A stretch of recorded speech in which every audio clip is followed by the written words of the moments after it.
Hey everybody, welcome back to Video Game Esoteric, and I'm going to continuing series where I review every single Capcom CPS, CP System Dash, CPS2, and CPS3 game ever made. Today we're taking a look at Marvel Superheroes vs. Street Fighter.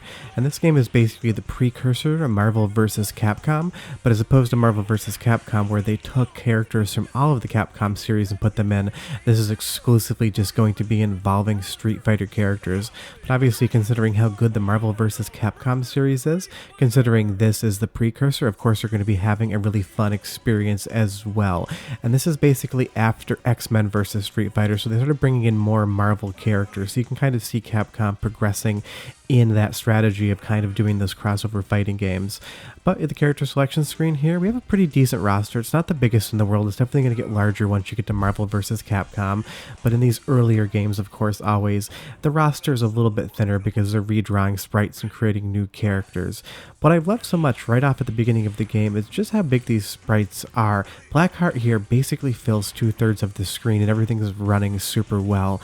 But really what I love about this game so much, outside of the awesome and wild fighting mechanics and speed of it, are just how good the art and backgrounds look.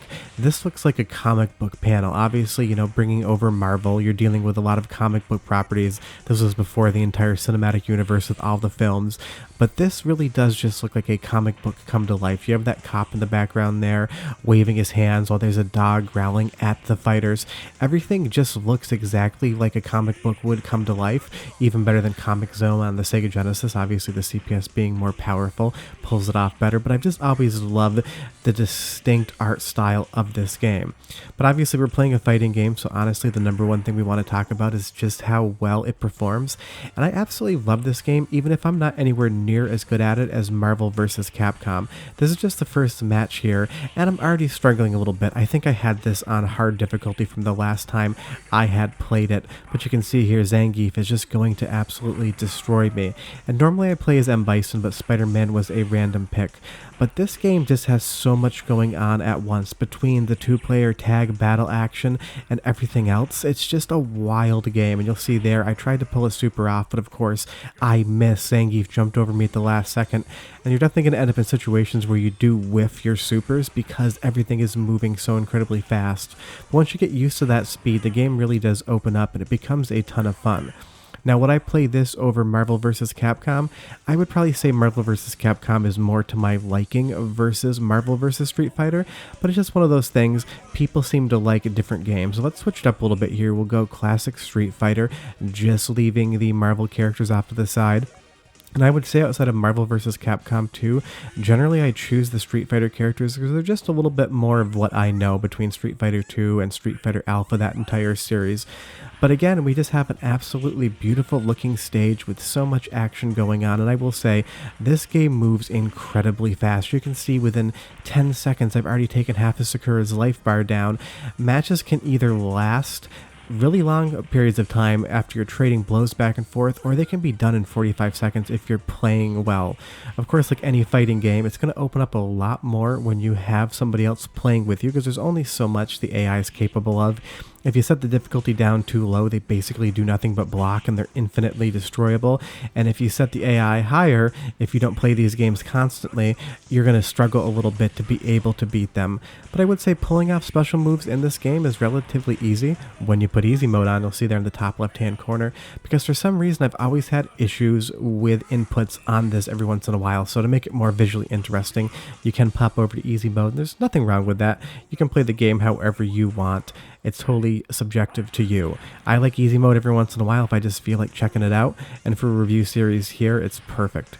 And I am playing this on the MiSTer FPGA with the Jotego cores, and it is near identical to perfect compared to my CPS2 multi-board. I don't own a B-board of this one, I just have it on the multi, but it is a game that I take out when friends are over, because I have some friends that really do love Marvel, and they really enjoy checking this game out. But as good as it looks, it sounds even better, so go ahead and enjoy the soundtrack for like 45 seconds, and I'll come back and tell you more why, even if I'm not great at this game, I still love it.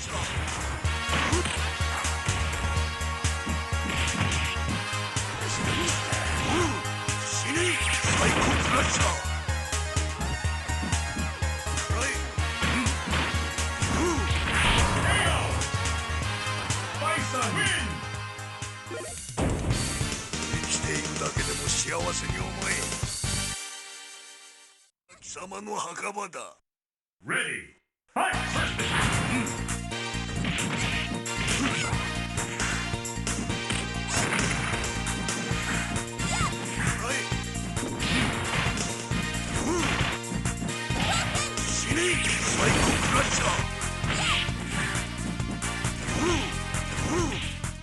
The soundtrack's just a great mix between classic Street Fighter tunes and some more Marvel sounding things, but no matter how you shake it out, I do love the soundtrack of this game, and I love the special moves as well, these screen transitions, all those rainbow effects going by. As fast as this game moves, the visuals keep up with it because everything that is animating is just going by so quickly. It really gives the game a sense of overall fluidity and speed that I think Capcom did a really good job at pulling off, because that's the thing about the Marvel Vs games, whether it's Street Fighter or Capcom, they all move so incredibly quickly. It's such a frantic pace fighting game, and you don't get that a lot, because I would say Street Fighter 2 is definitely a slower game and I don't really enjoy that as much, but something like this or Marvel vs. Capcom, when they're moving incredibly quickly, I'm way more into that. But you'll see here Akuma comes out and I'm able to instantaneously pull that special off, and like I said, it's on easy mode, but it's still not a freebie. But hey, play these games however you want, because I will say when I'm capturing, I'm playing 10 different fighting games in a row, so I'm having to switch my brain between one type of input to another. Right before I played this, I was playing Darkstalkers, and it's really hard to chain these back and forth and remember exactly how to play them. But I would say that if you get into this game, you can definitely get really good at it. I played it before more consistently and I was relatively decent, but I'm definitely not great at it. But that's the thing about fighting games, is you don't need to be the best, because when I have friends over and we play these things, none of us are top level players, so we have a really good time. Would I be able to hold my own against somebody that plays this game constantly? Absolutely not. And that's the thing with fighting games, is just figure out how to make them fun for you. And I totally whiffed that special up there. I don't know what I was thinking. But again, it's just another amazing background. You have different characters from Street Fighter and Marvel in the background, and you've got that slight fake reflectivity of that pond there with the undulating water. It just goes to make this game feel like the total package. And like I said, I do slightly prefer Marvel vs. Capcom, the art style, and just the overall gameplay there, but that's probably because I'm just a little bit better at that game as well. But you can see it is easy to juggle your opponent, and that's kind of what it wants you to do. With Akuma there, I was able to just continually uppercut and kind of almost stun lock my opponent into the corner. Now, it does seem like there's a few instances in this game where you can kind of be a little cheap and just do an infinite juggle, but that kind of happens in all fighting games. I would say this is relatively balanced compared to some other entries on the CPS2. It's not terribly unbalanced, it's not perfectly balanced, it's right in the middle, which is usually what you're going to get with a fighting game. But you can play this game any way you want. It came out on the PlayStation. It kind of loses a lot of frames of animation. It came out on the Sega Saturn with a 4MB RAM expansion card, and it is quite good there. You can buy original arcade hardware. You can play it on MiSTer.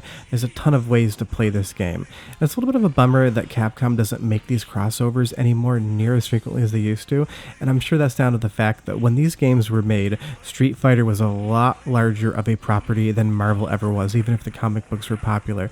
Now, with the Marvel Cinematic Universe and all those films, Marvel has wholly eclipsed Street Fighter in popularity and in financial pull. So I'd be really surprised to see if Capcom ever makes another one of these games, because I can't imagine getting the Marvel or X-Men franchise rights is going to be cheap for them anymore. But short of that's Marvel vs. Street Fighter. Leave me a comment or question down below. Do you play this game? Do you like it? Are you into it? Are you better at it than me? Worse at it? I love chatting with you guys. Short of that, I will be back next Wednesday with another episode in the CPS2 review series, and I'll have videos throughout the week as well. Like I mentioned earlier, if you could do me a huge favor, go down below and hit like, subscribe. Definitely helps us out.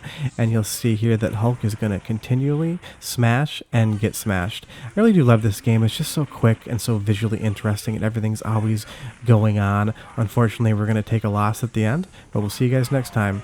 Bye-bye.